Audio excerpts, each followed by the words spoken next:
নিজের স্বামীকে অন্য একটা মেয়ের সাথে ঘনিষ্ঠ অবস্থায় দেখে থমকে গেল ৭ মাসের অন্তঃসত্ত্বা নীলাশা।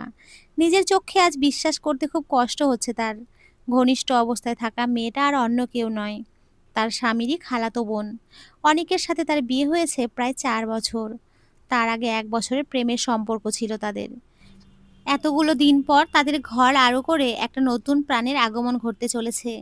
এই সুখের সময় অনেক যে অন্য এক নারীতে মত্ত হতে পারে তা নীলাশা স্বপ্নেও ভাবেনি। নিজেকে ঠিক রাখতে না পেরে দরজার সাথে বাড়ি খেলো। এতে আধ ভেজানো দরজাটা খুলে গেল, আর সেই শব্দে মুহূর্তেই ছিটকে দূরে সরে গেল ভেতরে থাকা ২ নরনারী। নীলাশাকে দেখে চমকালো তারা, কারণ সে চেক আপ করাতে হাসপাতালে গিয়েছিল। অনেক সকালে অফিসে গিয়েছিল। তবে নীলাশারা বেরিয়ে যেতেই বর্ষা তাকে ফোন করে ডেকেছে। কিছুদিন ধরে সেই বাড়িতেই থাকছে। সকলের অগোচরে ভালোই চলছে তাদের সম্পর্কটা। অনিক নিজের পরনের শার্ট ঠিক করে নীলাশার কাছে এগিয়ে এসে বলল, নীল, তুমি যেমনটা ভাবছো এমন কিছুই হয়নি এখানে। তো কেমন হয়েছে অনিক? আসলে, নীলাশা ভারী পেটটা ধরে একটু এগিয়ে গিয়ে বলল, আসলে তুমি আমার অবর্তমানে আমাদের ঘরে তোমার বেস্ট ফ্রেন্ডের সাথে একান্ত কিছু সময় কাটাচ্ছিলে, তাই তো? অনেক কিছু বলতে চাইলো, তবে তার আগেই তাকে সপাটে চড় মারলেন তার বাবা আতিফ উদ্দিন। তিনি নীলাশার পেছনেই ছিলেন, অনিককে ডাকতে এসেছিলেন। ছি ছি ছি, আজ আমার লজ্জা লাগছে তোর মতো কুলাঙ্গারকে নিজের ছেলে বলতে। তার চিৎকার শুনে ঘরে ছুটে এলো অনিকের বোন অনিতা আর তার মা ফিরোজা খাতুন। অনিতা আর নীলাশা অনেক পুরনো বন্ধু। অনিতার সূত্র ধরেই অনিকের সাথে নীলাশার পরিচয়, প্রেম, অতঃপর বিয়ে। কথাটা বলেই অনিতার চোখ গেল দূরে কোনো রকমে গায়ে শাড়ি জড়িয়ে দাঁড়িয়ে থাকা বর্ষার পানে। আর্তনাদ করে উঠল সে, হায় আল্লাহ! ফিরোজা খাতুন পাশেই দাঁড়িয়ে সবটা দেখছেন। তবে কিছু বললেন না তিনি। অনিতা নীলাশাকে আঁকড়ে ধরে অনিককে উদ্দেশ্য করে বলল, এমনটা কেন করলি ভাই? তোকে তো ভাই বলতেও লজ্জা লাগছে রে। গর্জে উঠল অনিক, কে বলেছে ভাই বলতে? বলিস না। আমি পুরুষ মানুষ, আমারও কিছু চাহিদা আছে। নিজেকে আয়নায় দেখেছে ও? এখন তো ওর দিকে তাকাতেও ইচ্ছে করে না। এবার আর একটা চড় পড়ল তার গালে। এটা দিয়েছে নীলাশা। আমি তোমার সন্তানকে পৃথিবীর আলো দেখানোর জন্য জীবন মরণ লড়ছি, আর তুমি পড়ে আছো তোমার চাহিদা নিয়ে। আর আমার নিজের এই অবস্থা তোমার বাচ্চাকে এই পৃথিবীতে আনার যুদ্ধের জন্যই হচ্ছে। তবে তোমার মতো মূর্খ ব্যক্তি তা কি করে বুঝতে পারবে? এক নিঃশ্বাসে কথাগুলো বলেই হাইপার হয়ে গেল নীলাশা। বড় বড় শ্বাস ফেলে নিজেকে সামলাতে চাইল। এমনিতে যথেষ্ট সুন্দরী সে। দুধে আলতা গায়ের রং তার। বাচ্চা পেটে আসা একটু স্বাস্থ্যটা বেড়েছে, তবে এতে তার সৌন্দর্য কমার বদলে বেড়েছে শতগুণ। তবে হারামে মজা মানুষ কি আর হালালে খুশি থাকে? অনিতা দৌড়ে গিয়ে পানি নিয়ে এলো তার জন্য। বর্ষা প্রত্যেকটা বিষয় দেখছে আর মনে মনে খুশি হচ্ছে। নীলাশার প্রত্যেকটা জিনিসের প্রতি তার যে প্রবল লোভ। ছেলের কথা আর নীলাশার অবস্থা দেখে ছেলের গালে আরও একটা চড় মারলেন আতিফুদ্দিন। তা দেখে ফিরোজা খাতুন এগিয়ে এসে বললেন, কি করছো? এত বড় ছেলের গায়ে হাত তুলছো কেন? আজ একটা কথাও বলবে না তুমি? তোমার আশকারা পেয়েই আজ ওর এই অবস্থা। তারপর ছেলেকে উদ্দেশ্য করে শক্ত কণ্ঠে বললেন, বেরিয়ে যা, এই মুহূর্তে আমার বাড়ি থেকে বেরিয়ে যা। বাবা! ওই মুখ দিয়ে খবরদার আমায় বাবা ডাকবি না। আর এই অজাতটাকেও নিয়ে বেরিয়ে যা। ওকে এই বাড়িতে থাকতে দেওয়াটাই আমার সবচেয়ে বড় ভুল হয়েছিল। ওগো, কি বলছো তুমি এসব? ছেলেটা কোথায় যাবে? এসব দেখে বর্ষা অসহায় মুখ করে তাকালো অনিকের পানে। অনিক তাকে অভয় দিল। তাদের এই নাটক আর সহ্য করতে পারল না অনিতা। নীলাশাকে ছেড়ে বর্ষার কাছে এগিয়ে গিয়ে সশব্দে চড় মারল তার গালে। তাল সামলাতে না পেরে মেঝেতে পড়ে গেল বর্ষা। চেঁচিয়ে উঠল অনিক, অনিতা, তোর সাহস কি করে হয় ওর গায়ে হাত তোলার? অনিকের কথা শুনে তার পানে ঘৃণা ভরা দৃষ্টিতে এক পলক তাকালো নীলাশা। এই মানুষটার জন্য সে একটা সময় তার বাবা মায়ের সাথে ঝামেলা করেছিল। উচ্চবিত্ত পরিবারের মেয়ে হওয়ায় তার বাবা কখনোই তার আর অনিকের সম্পর্কটাকে মেনে নেননি। নীলাশা এক প্রকার বাবা মায়ের অমতে গিয়ে বিয়ে করেছিল তাকে। এই জন্য তার বাবা তার সাথে কথা বলে না বহু দিন। আর আজ এই পুরুষটা কি করলো? তার এত ত্যাগের কি প্রতিদান দিল? তাই তাচ্ছিল্য হেসে বলল, কেন? খুব কষ্ট হচ্ছে বুঝি নিজের রক্ষিতার জন্য? নীলাশা, আওয়াজ নিচে। এত কিছুর পরেও আমার সাথে উঁচু গলায় কথা বলার সাহস কোথায় পাও তুমি? অনেক চুপ করে গেল। তাদের সাথে আর কথা না বলে ফুঁসতে ফুঁসতে বর্ষাকে নিয়ে বেরিয়ে গেল কক্ষ থেকে। পেছন থেকে আটকানোর চেষ্টা করলেন ফিরোজা খাতুন। যাস না বাপ, যাস না। মায়ের কথা না শুনে বেরিয়ে এলো অনিক। বাইরে এসে বর্ষা কাঁদো কাঁদো গলায় বলল, আমরা এখন কোথায় যাব অনিক? সবটা আমার জন্যই হয়েছে। অনিক নরম কণ্ঠে বলল, তোমার কোনো দোষ নেই, আমি তোমাকে ভালোবাসি। এটা বুঝতে আমার অনেক সময় লেগে গেছে। এখন আমরা আমার ফ্ল্যাটে যাব। বাচ্চাটা হওয়ার পরে না হয় নীলাকে ডিভোর্স দিয়ে বাচ্চাটাকে নিজের কাছে নিয়ে আসব। ডিভোর্সের কথায় খুশি হলেও বাচ্চা নিজের কাছে রাখার ব্যাপারটা ভালো লাগলো না বর্ষার। সেই ছোট থেকে সে অনিককে ভালোবাসে, কিন্তু সেটা বলার আগেই তার বাবা তার বিয়ে দিয়ে দিল। সেখানে সে ভালোই ছিল, তবে একদিন যখন দেখলো অনিক নীলাশার সাথে সুখী আছে, তখন আবার সেই পুরনো ভালোবাসা মাথা ঝাড়া দিয়ে উঠল। সহ্য হলো না তাদের এই সুখ, তাই তো নিজের স্বামীকে ডিভোর্স নিয়ে অসহায় সেজে উঠল অনিকদের বাড়িতে। আর তারপর অনিককে নিজের জালে ফাঁসাতে তার খুব একটা সময় লাগেনি। অনিক বেরিয়ে যেতেই ভেঙে পড়ল নীলাশা। তাদের এত বছরের ভালোবাসা বিশ্বাসকে অনিক এক পলকে ভেঙে দিতে পারলো? প্রতারণা করার আগে একবারও কি তাদের অনাগত সন্তানের কথা তার মনে পড়ল না? অনিতা এসে জড়িয়ে ধরল নীলাশাকে। সে কল্পনাও করতে পারেনি তার ভাই এমন কিছু করবে। নীলাশা নীরবে অশ্রু বিসর্জন দিয়ে গেল। এত এত ভালোবাসা, ত্যাগ, বিশ্বাস, ন্যায়, নিষ্ঠার শেষে কি পেল সে? শুধুই প্রতারণা ছাড়া। বাইরে থেকে ফিরোজা খাতুনের কণ্ঠ ভেসে আসছে। ছেলের জন্য তিনি হা হুতাশ করছেন, অথচ একজন নারী হয়ে একবারও তার ছেলের করা কুকর্মের কথা তার স্মরণ হলো না। আতিফ উদ্দিনের আজ নিজেকে ব্যর্থ মনে হলো। নিজের আদর্শে তিনি ছেলেটাকে মানুষ করতে পারেননি। নীলাশার মাথায় হাত রেখে অসহায় কণ্ঠে বললেন, পারলে এই বাবাটাকে ক্ষমা করে দিস মা। নীলাশা তার অশ্রু ভরা ডাগর ডাগর চোখ তুলে তাকালো শ্বশুর নামক বাবার পানে। নিজের বাড়ি ছেড়ে আসার পর এই লোকটা যে তাকে কখনোই বাবার অভাব বুঝতে দেননি। মাথার উপরে বট বৃক্ষের মতো ছায়া দিয়ে গেছেন সব সময়। রাতটা বিষণ্ণতায় কাটানোর পর সকালে নিজের লাগেজ নিয়ে কক্ষ থেকে বেরিয়ে এলো নীলাশা। কিন্তু এখন যাবে কোথায় সেটাই সে বুঝতে পারল না। মায়ের সঙ্গে নিয়মিত যোগাযোগ থাকলেও বাবার সঙ্গে বহুদিন কথা হয় না। বিয়ের সময় তিনি নারাজ ছিলেন, সেই অভিমান আজও রয়ে গেছে। তার থেকেও বড় কথা, কোন মুখে যাবে সেই বাড়িতে? এদিকে নিজের সব সঞ্চয় সে অনিককে ফ্ল্যাট কেনার সময় দিয়ে দিয়েছে। এসব ভাবতে ভাবতেই নিচে নেমে দেখতে পেল অনিতা আর নিজের শ্বশুর শাশুড়িকে। ফিরোজা খাতুন কাল থেকে একবারও নীলাশার সঙ্গে কথা বলেননি। উল্টো দোষারোপ করেছেন নীলাশার জন্যই নাকি তার ছেলে আজ তার কাছে নেই। এই নিয়ে রাতে আতিফ উদ্দিনের সঙ্গে তার এক দফা ঝগড়া হয়েছে। নীলাশা অনিতার ঘর থেকে সবটাই শুনেছে। কাল রাতে সে ওই ঘরেই ছিল। অনিকের ঘরে যাওয়ার রুচি হয়নি তার। নীলাশাকে দেখে অনিতা ছুটে এসে ভেজা কণ্ঠে বলল, আমিও আজ চলে যাব শ্বশুর বাড়ি। এই বাড়িতে আর আসবো না, মা থাকুক তার কুলাঙ্গার ছেলেকে নিয়ে।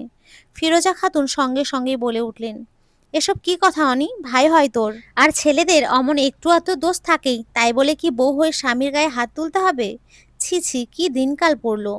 নীলাশা অনেক কিছুই বলতে পারতো, কিন্তু তার ইচ্ছে করলো না। অনিতা এগিয়ে এসে বলল, তার মানে আমার স্বামীও যদি এমন কিছু করে তাহলেও তুমি একই কথা বলবে মা? হৈ হৈ করে উঠলেন ফিরোজা খাতুন। বালাই ষাট, আশিক কেন এমন করবে? এসব অলক্ষণে কথা কে মুখে আনে? স্ত্রীর কথা শুনে আতিফ উদ্দিন বললেন, যেই নিজের মেয়ের কথা উঠল অমনি পাল্টে খেয়ে গেলে। আসলে তুমি কখনো ওই মেয়েটার মা হতে পারোনি, শাশুড়ি রয়ে গেছো। আর কথা বাড়ালেন না ফিরোজা খাতুন, মুখ ঝামটা দিয়ে সেখান থেকে চলে গেলেন। প্রথমে তিনি এই বিয়েতে রাজি হয়েছিলেন নীলাশার বাবার অর্থ সম্পদ দেখে, কিন্তু বিয়ের পর এই মেয়ে কি করলো, বাবার সঙ্গে যোগাযোগই বন্ধ করে দিল। ফিরোজা খাতুন চলে যেতে বাড়িতে আগমন ঘটল এক পঞ্চাশোর্ধ্ব পুরুষের। তার চাকচিক্যময় চেহারা দেখে বোঝা যাচ্ছে তিনি সম্ভ্রান্ত পরিবারের সদস্য। তাকে দেখে ছলছল করে উঠল নীলাশার চোখ। পুরুষটি নীলাশার জন্মদাতা পিতা নাজিম চৌধুরী। নীলাশার ইচ্ছে করলো দৌড়ে গিয়ে তাকে জড়িয়ে ধরতে, তবে তার হাত পা যেন অদৃশ্য কোনো শেকলে বাঁধা। কিন্তু যেই মানুষ এত বছরে একবারও এই মুখো হয়নি, সে হঠাৎ এখানে কি করছে? ভাবনাটা মাথায় আসতেই নীলাশা তাকালো আতিফ উদ্দিনের দিকে। তিনি এগিয়ে এসে তার মাথায় হাত রেখে বললেন, বাবা বলে ডেকেছিলি, তবে সেই বাবার দায়িত্ব তো পালন করতে পারলাম না, তাই তোর আসল বাবাকে ডেকেছি। নাজিম চৌধুরী একমাত্র মেয়ের দিকে তাকালেন। তার ছোট্ট মেয়েটা আজ একটি ছোট্ট প্রাণকে নিজের মাঝে ধারণ করেছে। মেয়ের সঙ্গে কথা না বললেও তার খোঁজ খবর তিনি ঠিকই নিয়েছেন। বাচ্চা পেটে আসার পর তিনি নিজের স্ত্রীকে দিয়ে অনেকবার বলিয়েছেন যাতে সে তাদের বাড়িতে চলে আসে, কিন্তু যেদি মেয়েটা সেটাও শোনেনি। অনেক ছেলেটিকে তার কোনো কালেই পছন্দ ছিল না, তবু মেয়ের জেদের কাছে হার মেনে বিয়েটাকে মেনে নিয়েছিলেন। এমনকি মেয়ের সুখের জন্য ছেলেটার চাকরি হওয়ার পেছনেও তিনিই কলকাঠি নেড়েছেন। কাল রাতে আতিফ উদ্দিন যখন ফোন করে তাকে সবটা জানালেন, তখন ওই অনিককে তার খুন করতে ইচ্ছে করছিল। সবটা ভেবে একটা দীর্ঘশ্বাস ছাড়লেন তিনি। তারপর নিজের কন্যার দিকে এগিয়ে গিয়ে বহু দিনের জমে থাকা অভিমান ভেঙে বললেন, বুঝলেন আতিফ সাহেব, কেউ একজন আমাকে এতটাই পর করে দিয়েছে যে নিজের সমস্যাটাও এখন আর মুখ ফুটে বলে না। নিজেকে আর আটকাতে পারল না নীলাশা। বাবাকে জড়িয়ে ধরে আহাজারি করে কেঁদে উঠল সে। কাল থেকে জমে থাকা কষ্টটা চিৎকার করে বের করে দিল। সেই শব্দে ভেতর থেকে বেরিয়ে এলেন ফিরোজা খাতুন। এদিকে নাজিম চৌধুরী মেয়েকে আটকালেন না, কাঁদতে দিলেন। সবটা আমার দোষ বাবা, তো তোমার কথা না শোনার ফল। সব দোষ আমার। অনেক অনেক মেয়ের মাথায় হাত বুলিয়ে তাকে শান্ত করবার চেষ্টা করলেন নাজিম চৌধুরী। ওই ছেলের নাম নিজের মুখেও নিও না। খাঁটি সোনা ছেড়ে যে কয়লাকে বেছে নেয়, তার নাম তোমার মুখে শোভা পায় না। তারপর মেয়েকে নিয়ে বেরিয়ে যেতে উদ্যত হতেই পেছন থেকে ফিরোজা খাতুন বলে উঠলেন, আরে বেয়াই সাহেব, এই ছোটখাটো ঝামেলা তো কথা বলেই মিটমাট করা যায়। এই সময় ওকে নিয়ে চলে যাওয়া কি ঠিক হচ্ছে? শাশুড়ির কথায় হাসি পেল নীলাশার। কাল থেকে একবারও তিনি তাকে থাকার বিষয়ে একটি কথাও বলেননি। অথচ বাবাকে দেখে কি সুন্দর পাল্টিটাই না খেলেন। তার কথায় থেমে গেলেন নাজিম চৌধুরী। পেছন ফিরে বললেন, ছোটখাটো ঝামেলা? তা বেশ, ডাকুন আপনাদের ছেলেকে, মিটমাট করি। নাকি সে বাড়িতেই নেই? তো কোথায় আছে সে? আমার মেয়ের টাকায় কেনা ফ্ল্যাটে? কার সঙ্গে আছে জানেন নিশ্চয়? নাকি আমাকে বলতে হবে? তার কথায় চুপসে গেলেন ফিরোজা খাতুন। উল্টো ঘুরে চলে যেতে উদ্যত হতেই পেছন থেকে নাজিম চৌধুরী আবার বললেন, আর হ্যাঁ, জেলে যাওয়ার জন্য তাকে প্রস্তুত থাকতে বলবেন। তারা চলে যেতে কান্নায় ভেঙে পড়লেন ফিরোজা খাতুন। তার ভাষ্যমতে এত সামান্য একটি ভুলের জন্য তার ছেলেকে কেন জেলে যাওয়ার হুমকি দেওয়া হবে? আতিফ উদ্দিন স্ত্রীর কথায় ভ্রুক্ষেপ করলেন না। তিনিও তো এক কন্যার পিতা, তাই তিনি চান ওই কুলাঙ্গার ছেলের সঠিক বিচার হোক। অনিতাও ফিরে গেল শ্বশুরবাড়িতে, যদিও সেখানে তাকে অনেক কথা শুনতে হবে ভাইয়ের এই কুকর্মের জন্য। সকালবেলা উঠেই পটের বিবি সেজে বসে আছে বর্ষা। অনেকের দেওয়া গহনাগুলো পড়েছে সে। ওই বাড়িতে থাকতে তো আর সেগুলো পড়তে পারতো না। অনেক একটা কর্পোরেট অফিসে চাকরি করে। নীলাশার কথায় একসময় অতিরিক্ত সৎ ছিল সে, তাই সাদামাটা জীবনটাই কাটাতো। কিন্তু এসব বর্ষার পোষাতো না, তাই অনেককে ধীরে ধীরে ফুসলিয়ে ঘুষ নিতে শিখিয়েছে সে। আর সেই টাকাতেই বানানো হয়েছে এই গহনাগুলো। এমন সময় অনেক ওয়াশরুম থেকে অফিসের জন্য তৈরি হয়ে বেরিয়ে বলল, বর্ষা, অফিস যেতে লেট হয়ে যাচ্ছে, তাড়াতাড়ি নাস্তা রেডি করো। বর্ষা কথাটাকে গুরুত্ব না দিয়ে আয়নায় নিজেকে দেখে বলল, আমায় কেমন লাগছে অনিক? প্রতিদিন যেমন লাগে মানে? আরে সুন্দর লাগছে, এখন প্লিজ খাবার রেডি করো। খুশি হয়ে রান্নাঘরে চলে গেল বর্ষা। কিছুক্ষণ পর অনিক ডাইনিং টেবিলে বসে খাবার মুখে দিতেই তার মুখ কালো হয়ে গেল। লবণ অতিরিক্ত বেশি, তাই আর এক লোকমাও না খেয়ে উঠে দাঁড়ালো সে। উঠলে কেন? খাবারে লবণ বেশি। আর এই সামান্য বিষয়ে তুমি খাবার ফেলে উঠে যাচ্ছ? একদিন একটু ম্যানেজ করে নিলেই তো হয়। বর্ষার গা ছাড়া কথায় ভেতরে ভেতরে রেগে গেল অনেক। ম্যানেজ করব মানে কি? আগে তো কখনো তাকে কিছু ম্যানেজ করতে হয়নি। নীলাশা সেই সুযোগই দেয়নি। তার কাজেও কখনো ভুল খুঁজে পায়নি অনেক। এরই মাঝে বর্ষা আবার বলল, নীলাশাকে ডিভোর্স কবে দেবে অনেক? তাড়াতাড়ি। ঠিক আছে। আর হ্যাঁ, আসার সময় আমার জন্য কিছু দামি শাড়ি কিনে এনো। ও বাড়ি থেকে তো কিছুই আনতে পারলাম না। অনেকটা আফসোসের সুরে বলল বর্ষা। তার কথার জবাবে অনেক শুধুই বলল, হুম। তারপর না খেয়ে ফ্ল্যাট থেকে বেরিয়ে গেল সে। অনেক চলে যেতেই আবার সাজগোজে মত্ত হয়ে উঠল বর্ষা। অনেকগুলো বছর পর নিজের বাড়ির প্রাঙ্গণে পা রাখল নীলাশা। কত হাসি, কত কান্নার স্মৃতি জড়িয়ে আছে এই বাড়িকে ঘিরে। মেয়েকে দেখেই ছুটে এসে তাকে বুকে জড়িয়ে নিলেন বনলতা। আমার বাচ্চাটা, মায়ের উষ্ণ আলিঙ্গনে অন্তত একটা প্রশান্তি নেমে এলো নীলাশার মনে। এই মানুষগুলোকে ছেড়ে সে অনেকের মতো একজনকে বেছে নিয়েছিল, ভাবতেই নিজেকে ধিক্কার দিল। মাকে ছেড়ে কিছু বলতেই যাবে, তার আগে চোখ পড়ল তাদের পেছনে হাত ভাঁজ করে দাঁড়িয়ে থাকা আয়ানের দিকে। আয়ান তার বেস্ট ফ্রেন্ড, বাবার বন্ধুর ছেলে। তাদের বাড়িও একই এলাকায়। ছোটবেলা থেকে একই সঙ্গে বড় হয়েছে তারা, কিন্তু বিয়ের পরে এই বন্ধুত্ব তাকে ভেঙে দিতে হয়েছে। কারণ অনেকের পছন্দ ছিল না নীলাশার কোনো ছেলে বন্ধু থাকুক। আয়ান এগিয়ে এসে নীলাশাকে পাশ কাটিয়ে নাজিম চৌধুরীর কাছে গিয়ে বলল, একে তো নিয়ে এসেছেন, তবে ওই জানোয়ারটার কি ব্যবস্থা করলেন? আজই উকিলের সঙ্গে কথা বলবো, আগে ডিভোর্সটা হয়ে যাক, তারপর ওকে দেখছি। আয়ান প্রচণ্ড রাগ নিয়ে বলল, আপনাকে দেখতে হবে না, আমি ওকে দেখে নেব। আর আমার একটা পরিচিত উকিল আছে, তার সঙ্গে আমি আগেই কথা বলেছি। বনলতা বললেন, ভালো করেছিস বাবা, যত তাড়াতাড়ি পারিস ওই নরক থেকে আমার মেয়েটাকে মুক্ত কর। আয়ান আর চোখে মাথা নিচু করে থাকা নীলাশার দিকে তাকিয়ে বলল, তা তো করবই, তবে একটু সময় লাগবে। হাজার হোক, ওই নরকে ঝাঁপ দেওয়ার জন্য তো আপনার মেয়ে সব বিসর্জন দিয়েছিল। আর কিছুদিন না হয় থাকতো ওখানে। আঙ্কেল একটা ভুল করে ফেলেছেন। ওকে আরও কিছুদিন তার পেয়ারের স্বামীর সঙ্গে রাখা উচিত ছিল। নীলাশা করুণ চোখে তাকালো আয়ানের দিকে। আয়ান যে এখনো তার উপরে রেগে আছে সেটা তার কথা থেকেই বোঝা যাচ্ছে। আর রেগে থাকাই তো স্বাভাবিক, তাই সে খুব ধীর কণ্ঠে ডাকলো, আয়ান। আয়ান না শোনার ভান করে বাড়ির বাইরে চলে গেল। তা দেখে বনলতা আবার মেয়েকে জড়িয়ে ধরে বললেন, চিন্তা করিস না, ওকে তো চিনিস, বেশিক্ষণ তোর উপরে রাগ ধরে রাখতে পারবে না। কিন্তু নীলাশা জানে এবার আয়ানের রাগ সহজে গলবে না, তার ভুলটা যে অনেক বড়। আমি ভুল মানুষকে বেছে নিয়ে তোমাদের কষ্ট দিয়েছি মা, আমায় ক্ষমা করে দাও। সন্তানের ওপর কি বাবা মা রাগ করে থাকতে পারে? তবে শোন, বাবা মা যা বলে ছেলেমেয়ের ভালোর জন্যই বলে। অনেক সময় আমরা সেটা বুঝতে পারি না, উল্টো তাদের উপরে অভিমান করি। নাজিম চৌধুরী এগিয়ে এসে বললেন, যা হয়েছে সব ভুলে যাও, নতুন করে নিজের জীবনটাকে সাজাও। একটা জানোয়ারের জন্য জীবনে থেমে থাকার কোনো মানেই হয় না। নীলাশা দুই হাতে বাবা মাকে জড়িয়ে ধরল, সেও থেমে থাকতে চায় না, আর থাকবেও না। সে এগিয়ে যাবে বহু দূর। গভীর রাত, চারিদিকে নিস্তব্ধতা নেমে এসছে। হঠাৎ সেই নিস্তব্ধতা ছিঁড়ে হঠাৎই ভেসে এলো নীলাশার তীব্র চিৎকার। মেয়ের পাশে শোয়া বনলতা সবার আগে ধরফর করে উঠে বসলেন। পাশের ঘর থেকে নাজিম চৌধুরীও ছুটে এলেন।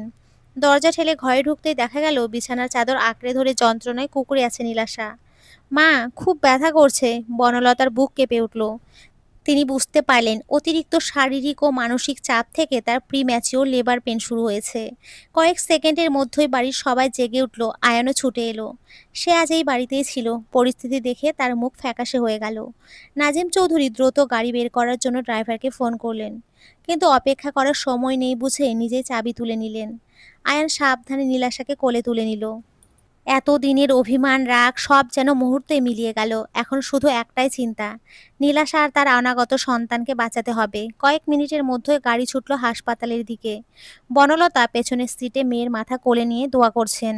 আয়ান শক্ত হাতে স্টিয়ারিং সামলাচ্ছে। তার পাশে নাজিম চৌধুরী বসে মেয়েকে অভয় দিয়ে যাচ্ছেন।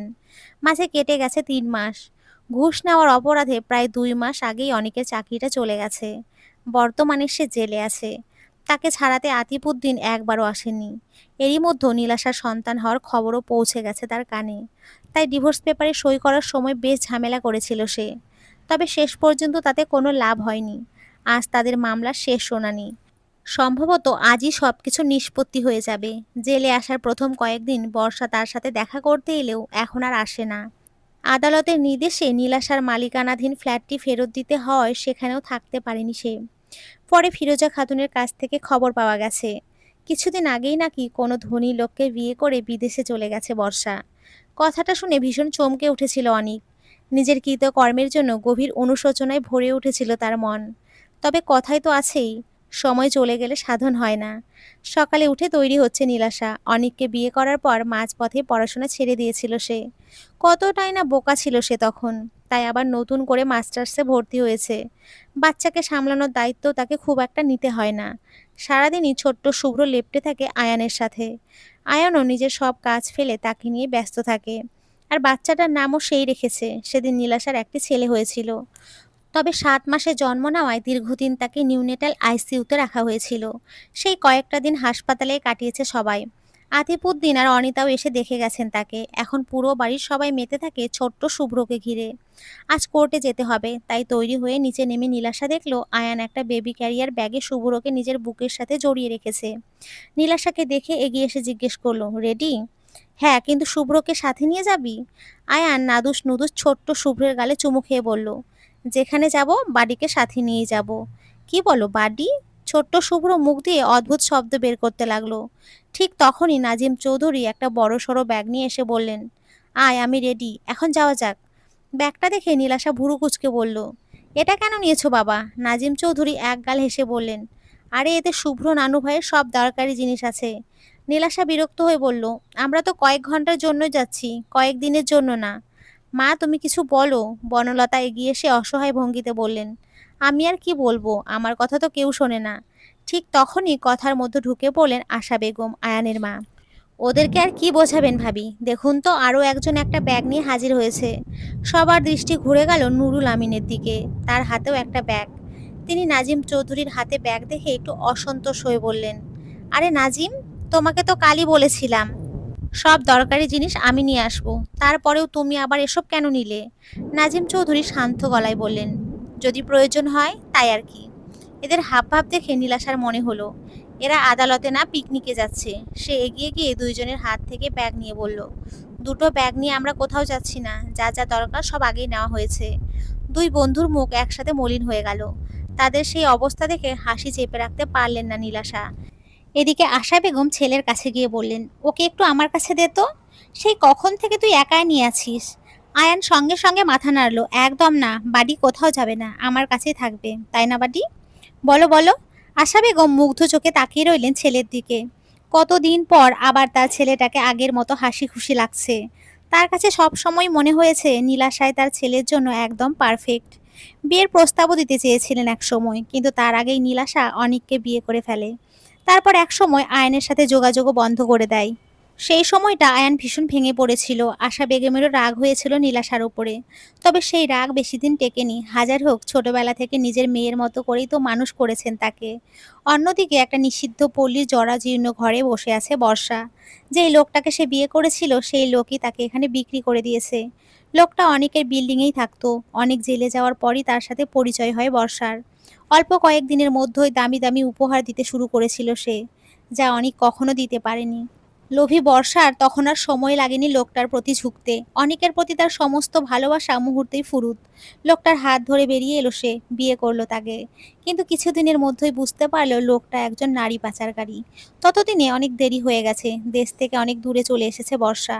পাসপোর্ট নেই, ভিসা নেই, পালানোর কোনো পথও নেই। এখন প্রতিদিনের এই নরক যন্ত্রণা তার একমাত্র সঙ্গী। তার বাবা তাকে একজন ভালো মানুষের সাথে বিয়ে দিয়েছিলেন। তবে লোকটা ছিল মধ্যবিত্ত। বর্ষার বিলাসী চাহিদা পূরণ করার সামর্থ্য তার ছিল না। তাই তাকে ছেড়ে অনিকের কাছে চলে এসেছিল বর্ষা। কারণ তখন অনিক ছিল কর্পোরেট অফিসার। আর নীলাশার সাথে তার সুখী সংসার দেখে হিংসায় জ্বলে উঠেছিল সে। আজ আফসোস হয় নিজের লোভই তাকে এই পরিণতির দিকে ঠেলে দিয়েছে। ঠিক তখনই বাইরে থেকে একজন নারী কর্কশ গলা শোনা গেল, কিরে, দরজা বন্ধ করে বসে আছিস কেন? বাইরে কাস্টমার অপেক্ষা করছে, দরজা খোল। কথাটা শুনে বর্ষার চোখ বেয়ে কয়েক ফোঁটা অশ্রু গড়িয়ে পড়ল। হয়তো এটাই একটি নারীর সংসার ভাঙার শাস্তি। বিনা ঝামেলাতেই ডিভোর্স হয়ে গেছে নীলাশা আর অনিকের। আদালত অনিককে মোহরানা ও ভরণ পোষণ দেওয়ার নির্দেশ দিয়েছে। তবে সেই টাকা নিতে অস্বীকার করেছে নীলাশা। এমন কাপুরুষের টাকার কোনো প্রয়োজন নেই তার। সন্তানের দায়িত্ব আদালত মায়ের কাছে দিয়েছে। আজ অনিক আর কিছু বলেনি, শুধু চুপচাপ তাকিয়ে আছে নীলাশা আর তার সন্তানের দিকে। ঘুষ নেওয়ার অভিযোগে দায়ের হওয়া মামলাতেও আজ প্রমাণের অভাবে খালাস পেয়েছে সে। অর্থাৎ আইনত তার তেমন কোনো শাস্তি হয়নি। আদালত থেকে বের হতেই হঠাৎ করে নীলাশার পা জড়িয়ে ধরল অনিক। আমায় ক্ষমা করে দাও নীল, প্লিজ ক্ষমা করে দাও। নীলাশা চিৎকার করে উঠল, পা ছাড়ো, এক্ষুনি ছাড়ো। কিন্তু অনিক ছাড়ল না। এটা দেখে আয়ান শুভ্রকে আশা বেগমের কাছে দিয়ে এগিয়ে এলো। অনিককে টেনে তুলেই পরপর দুইটা ঘুষি বসিয়ে দিল। বাস্টার্ড, তোর সাহস কি করে হয় ওকে ছোঁয়ার? অনিক রাগে চিৎকার করে উঠল, আমার বউ, ওকে ছুতে তোর পারমিশন লাগবে নাকি? ঠাস, জনসম্মুখে সপাটে একটা চড় পড়ল তার গালে। অনিক স্তব্ধ হয়ে তাকিয়ে রইল নীলাশার দিকে। এতদিনে জমে থাকা সব রাগ যেন এক মুহূর্তে বেরিয়ে এলো তার কণ্ঠে। কে বউ? হ্যাঁ, কে তোমার বউ? আমি? 7 মাসের প্রেগনেন্ট স্ত্রীকে রেখে অন্য নারীর সাথে সম্পর্ক করার সময় এই কথাটা মনে ছিল না? ও মাথায় থাকবে কি করে? তখন তো তোমার মাথায় শুধু নিজের চাহিদার কথাই ঘুরছিল। শেষবারের মতো বলছি, আমাদের থেকে দূরে থাকবে। তোমার মতো কাপুরুষের ছায়াও আমি আমার সন্তানের উপরে পড়তে দেব না। কথা শেষ করে হাঁটা দিল নীলাশা। তার এই প্রতিবাদে পরিবারের সবাই যেন স্বস্তির নিঃশ্বাস ফেলল। শুভ্রকে কোলে নিয়ে আয়ানও তার পিছু নিল। বাকিরাও চলে গেল। অনেক কিছুক্ষণ দাঁড়িয়ে রইল। তারপর হঠাৎ দৌড়ে তাদের পিছু নিল। নীল, অন্তত একবার আমার বাচ্চাটাকে কোলে নিতে দাও। নীল। কিন্তু ততক্ষণে নীলাশারা গাড়িতে উঠে গেছে। গাড়ি ধীরে ধীরে দূরে চলে যেতে লাগলো। অনেক পাগলের মতো দৌড়াতে লাগলো গাড়ির পেছনে। হঠাৎ করে একটা ট্রাকের সাথে ভয়াবহ ধাক্কা লাগলো তার। মুহূর্তে ছিটকে পড়ে গেল রাস্তায়। মানুষ ভিড় করলো তার রক্তাক্ত দেহ দেখতে। অনেক আধো আধো চোখে চেয়ে রইল নীলাশার যাওয়ার পানে। নীলাশাদের গাড়ি তখন অনেক দূরে। আজ নীলাশার নিজেকে মুক্ত বিহঙ্গ মনে হচ্ছে। গাড়ির জানালায় মাথা ঠেকিয়ে বাইরে তাকিয়ে রইল। বাহিরের জনকোলাহল আজ তার কাছে ভালো লাগছে। তাকে দেখে মুচকি হাসলো আয়ান। তারপর ছোট্ট শুভ্রের গালে চুমু খেয়ে মৃদু স্বরে গেয়ে উঠল, সখী তোরা প্রেম করিও না, পিরিতি ভালা না। সখী তোরা প্রেম করিও না। তার কথায় হেসে ফেলল নীলাশা। কে বলেছে প্রেম ভালো না? ভালোবাসার তো কোনো দোষ নেই। ভুল তো করি আমরা সঠিক মানুষটাকে চিনতে।